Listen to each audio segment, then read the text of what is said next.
భట్టి గారు కూడా డిస్ప్యూట్ చేయలే. ఒక విషయంలో మాత్రం ఎక్సైజ్ మంత్రి గారైనా ఉప ముఖ్యమంత్రి గారైనా 7,200 కోట్లు ఈ గత సంవత్సరం కంటే ఈ సంవత్సరం 7,200 కోట్ల రూపాయలు సార్. మేము మళ్ళీ చెప్తా ఉన్నాను సార్, ఇట్లా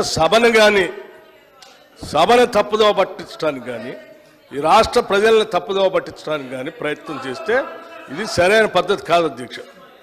నేను మళ్ళొకసారి వారికి విజ్ఞప్తి చేస్తూ ఉన్నాను. నేనటో ఒప్పుకున్నాను అటు వారు చెప్పిన దానికి. ఏ ఒప్పుకున్నాను అధ్యక్ష? మీ ముందే కదా మాట్లాడింది. అంటే ఇంతకంటే పచ్చిగా నేను అనకూడదు మరి అబద్ధం అని, ఇంతకంటే సత్యదూరమైనటువంటి మాటలు ఎంత భయంకరంగా ఇట్లే భ్రమలు కల్పిస్తే ఎట్లా అధ్యక్ష? అది హౌస్లో నిమిషాల్లోనే, రోజులు కూడా కాదు, నిమిషంలోనే ఎంత భ్రమలు కల్పిస్తే ఎట్లా సార్? ఇప్పుడు నేను ఏం తప్పు చెప్పలేదు అధ్యక్ష. పోయిన ఆర్థిక సంవత్సరం కంటే ఈ ఆర్థిక సంవత్సరం ఎక్సైజ్ మీద 7,200 కోట్ల రూపాయల ఆదాయం పెరుగుతుంది. ఈ సంవత్సరం 42,000 కోట్ల రూపాయలు ఎక్సైజ్ మీద మేము ఆదాయం తెచ్చుకుంటామని బడ్జెట్లో పెట్టారా లేదా బట్టి గారిని చెప్పమనండి. మళ్ళీ ఒకసారి చెప్తా మీకు లెక్కలన్నీ మీరు మాట్లాడేటప్పుడు. అయినా మీరు తొందరపడుతున్నారు కాబట్టి చెప్తున్నాను. ఇప్పుడే చెప్పండి, అప్పటిదాకా ఎందుకు? ఎక్సైజ్లో మేము ఆక్షన్ పెట్టాము గత సంవత్సరం, అందుకే మాకు ఆదాయం పెరిగింది. ఈ సంవత్సరం కదా పెట్టాల్సింది, నిజమే. మేము కూడా అనుకున్నాం ఈ సంవత్సరం కదా ఆక్షన్ పెట్టాల్సింది. మీరు ముందే ఎందుకు కూశారు అధ్యక్ష? ముందే ఎందుకు కూశాను? ఎందుకు కూశారు? మీరు ఈ సంవత్సరం పెట్టాల్సిన ఆక్షన్ మేము ముందే ఎలక్ట్రికల్ కంటే ముందు ఎందుకు పెట్టుకున్నారు? అంటే ఏదో దాంట్లో ఎంత దొరికితే అంత దోసుకుందాం అనే ఆలోచన మీది, అది తప్ప ఇంకోట. రెండోది నేను ఇంకోటి చెప్తున్నా. ఏంటి అధ్యక్ష?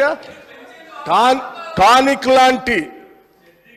లాంటి షాప్స్, దుకాణాలు పెట్టి ఆక్షన్ ద్వారా స్పష్టంగా ప్రభుత్వానికి రావాల్సిన ఆదాయాన్ని ప్రభుత్వానికి రానియకుండా, సంబంధం లేకుండా అడ్డగోలుగా మీరు లైసెన్సులు ఇచ్చి టానిక్ లాంటివి పెట్టి ప్రభుత్వానికి రావాల్సిన ఆదాయాన్ని కొద్దిమంది కుటుంబాల చేతుల్లో బయటట్టు చేశారు. అటువంటి దాన్ని మేము పోనీయం. ఆ ఆదాయం అంతా రాష్ట్రానికి వచ్చేటట్టు చేస్తాం. అటువంటి వ్యక్తుల చేతుల్లోకి రాష్ట్ర ఖజానాన్ని పోనీయకుండా మేము జాగ్రత్త కాపాడుతాం. ఆ లెక్కలు కూడా చెప్తాను. మీరు తొందరపడుతున్నారు కాబట్టి ముందే చెప్పాను, ఇంకా ఉంది దాని గురించి అన్ని చెప్తాను. మీరు విన్నారు, ఈ సభను వింటున్న ప్రజలు, చూస్తున్న ప్రజలు కూడా విన్నారు. నేను చెప్పిన 42,000 కోట్లు ఎక్సైజ్ మీద ఆదాయం పెంచుకుంటున్నారు, గత సంవత్సరం కంటే 7,200 కోట్లు పెంచుతున్నారు అనే దాన్ని డిస్ప్యూట్ చేయలేదు. నేను చెప్పింది నిజం. అయితే వారు కొన్ని స్వీపింగ్ రిమార్క్స్ చేసినారు. మేము ఏదైనా తప్పు చేస్తే మీరు ప్రభుత్వంలో ఉన్నారు, ఎంక్వైరీ వేయండి, చర్యలు తీసుకోండి, వీఆర్ ఎట్ లిబర్టీ. కానీ బాధ కలిగే అంశం ఏంటంటే, గౌరవనీయులైనటువంటి మన సభానాయకులు సభలో లేరు. గతంలో మా మీద ఆరోపణలు చేశారు. తెలంగాణ బెల్ట్ షాపులు తెలంగాణ అయిందని, బొందలగడ్డ తెలంగాణ అయిందని వీళ్ళు మాట్లాడారు. మరి ఇప్పుడు మీరు మద్యాన్ని నియంత్రించి బెల్ట్ షాపులు ఎత్తేస్తామని మీ ఎన్నికల మేనిఫెస్టోలో చెప్పారు. నిజంగా మద్యాన్ని నియంత్రిస్తే, బెల్ట్ షాపులు ఎత్తేస్తే ఆదాయం 42,000 కోట్లు ఎట్లొస్తుంది? అంటే మీరు బెల్ట్ షాపులు ఎత్తేస్తారా, గల్లీకి ఒక బెల్ట్ షాప్ పెడతారా, లేదు ఏ రకంగా ఆదాయం తెస్తారో గౌరవనీయులు ఆర్థిక మంత్రి గారు సమాధానం చెప్పేటప్పుడు చెప్పమనండి. నేనేమంటున్నా అంటే, మీరు ఆదాయం పెరుగుతుంది అన్నారు. ఆ 7,000 కోట్ల రూపాయల ఆదాయం ఎట్లా పెరుగుతుందని ప్రభుత్వం భావిస్తున్నది? ఏ రూపంలో పెంచుకుంటారో మీ సమాధానంలో చెప్పండి. నేను బడ్జెట్లో చూశాను అధ్యక్ష. బడ్జెట్లో ఒక 2 విషయాలు చెప్పారు. బీర్ల మీద ఆదాయం 2,760 కోట్లు పోయిన సంవత్సరం బీర్ల మీద ఆదాయం వస్తే, ఈ సంవత్సరం బీర్ల మీద 3,500 కోట్ల ఆదాయం వస్తుంది అన్నారు. అంటే బీర్ ధర పెంచుతారా, ఎట్లా వస్తుందో చెప్పండి. రెండవది, చీప్ లిక్కరు, విస్కీల మీద గత సంవత్సరం 11,000 కోట్లు వచ్చింది, ఈ సంవత్సరం 15,500 కోట్లు వస్తుందని స్పష్టంగా బడ్జెట్లో పెట్టారు. అంటే చీప్ లిక్కరు, విస్కీల ధర పెంచి ప్రజల మీద భారం వేస్తారా, ఎట్లొస్తుందో సమాధానం చెప్పండి. స్ట్రైట్గా అడుగుతున్నాను.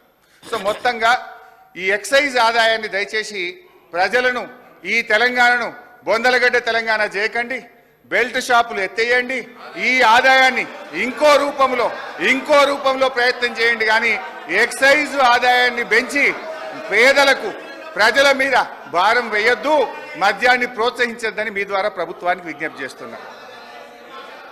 అధ్యక్ష అన్నా నేను ఇంకా 5 పైసలే మాట్లాడిన చాలా చెప్పేది జర ఆగుంది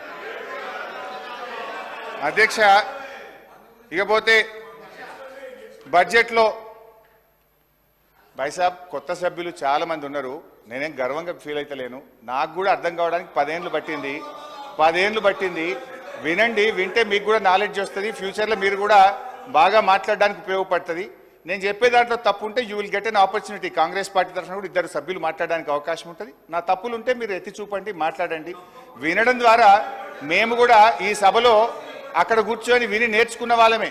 చాలా సందర్భాలు ఎవరికి ఈ సభలో రాగానే నాలెడ్జ్ రాదు. వినడం ద్వారా మనం అర్థం చేసుకొని నాలెడ్జ్ అనేది గెయిన్ చేయాలి. కొంచెం ఓపికగా వింటే మీకు కూడా ఉపయోగపడుతుంది. నేను తప్పు ఉంటే మీరు చెప్పండి. Don't disturb me please. అధ్యక్ష నాన్ ట్యాక్స్ రెవెన్యూ భాయ్ సాబ్ నేను మంచిగా బడ్జెట్ మీద మాట్లాడుతున్నా, డిస్టర్బ్ చేయకండి. Non tax revenue speaker sir సభను ఆర్డర్లో పెట్టండి సార్. నేను ఆర్డర్లో మాట్లాడుతున్నా, మంచిగా వాళ్ళని ఆర్డర్లో పెట్టండి సార్ కొద్దిగా. నాన్ ట్యాక్స్ రెవెన్యూలో పోయిన సంవత్సరం మనకు వచ్చింది 23,819 కోట్లు. ఈ సంవత్సరం గౌరవనీయులైన ఆర్థిక మంత్రి గారు 35,208 కోట్లు నాన్ ట్యాక్స్ రెవెన్యూ వస్తుందని బడ్జెట్లో పెట్టారు. నాన్ ట్యాక్స్ రెవెన్యూలో మనకు ఉండేది మేజర్గా రాష్ట్రానికి వచ్చేది ఒక మైనింగ్ అధ్యక్ష. అఫ్ కోర్స్ ఆ మైనింగ్లో కూడా చాలా ఎక్కువ పెట్టినారు, 1,000-2,000 కోట్లు. అదంతా ప్రాక్టికల్గా లేదు. ఒకవైపు బిల్డింగ్ కన్స్ట్రక్షన్ యాక్టివిటీ తగ్గింది, శాండ్ సేల్స్ తగ్గినాయి, మెటల్ సేల్స్ తగ్గినాయి, గ్రానైట్ కరీంనగర్ అయితే మొత్తం బంద్ అయిపోయింది. సరే, అది అంత ఈజీగా లేదు. క్యాపిటల్ ఎక్స్పెండిచర్ చాలా తక్కువ పెట్టిన బడ్జెట్లో. అది ఒక రకంగా మైనింగ్లో మీరు పెట్టిన ఆదాయం కూడా అంత రియలిస్టిక్గా లేదు. ఇకపోతే ఇంకో అన్నిటికంటే ముఖ్యమైనది, ఇది బహుశా మా సభ్యులు మంచిగా వినాలి. మేము గతంలో రెవెన్యూ రిసోర్స్ మొబిలైజేషన్ కింద ఒక 6,000 కోట్ల రూపాయల భూములు అమ్మాం. రాష్ట్రంలో రైతులకు రుణమాఫీ చేయాలని మేము భూములు అమ్మాం. అప్పుడు ఇదే కాంగ్రెస్ పార్టీ నాయకులు, మన సభానాయకులు రేవంత్ రెడ్డి గారు ఏమన్నారంటే, భూములు పెద్దలిచ్చిన ఆస్తి, మన సోకుల కోసమో మనం బతకడానికో మనము భూములు అమ్మవద్దు అని నాడు ముఖ్యమంత్రి గారు చెప్పారు. ఇక మా బట్టన్న కూడా ఇదే సభలో మాట్లాడుతూ చాలా తీవ్రమైన ఆరోపణలు మా మీద ఒంటికాల మీద లేచిండు. ఇదే శ్రీధర్ బాబు గారు, బట్టి విక్రమార్క గారు, మీరు భూములు ఎట్లా అమ్ముతారు, భూములు అమ్ముతారా అని కోట్లల్లో కేసులు వేసిండ్రు, సభలు తిట్టిండ్రు, బయట తెచ్చిండ్రు, రచ్చరచ్చ చేసిండ్రు.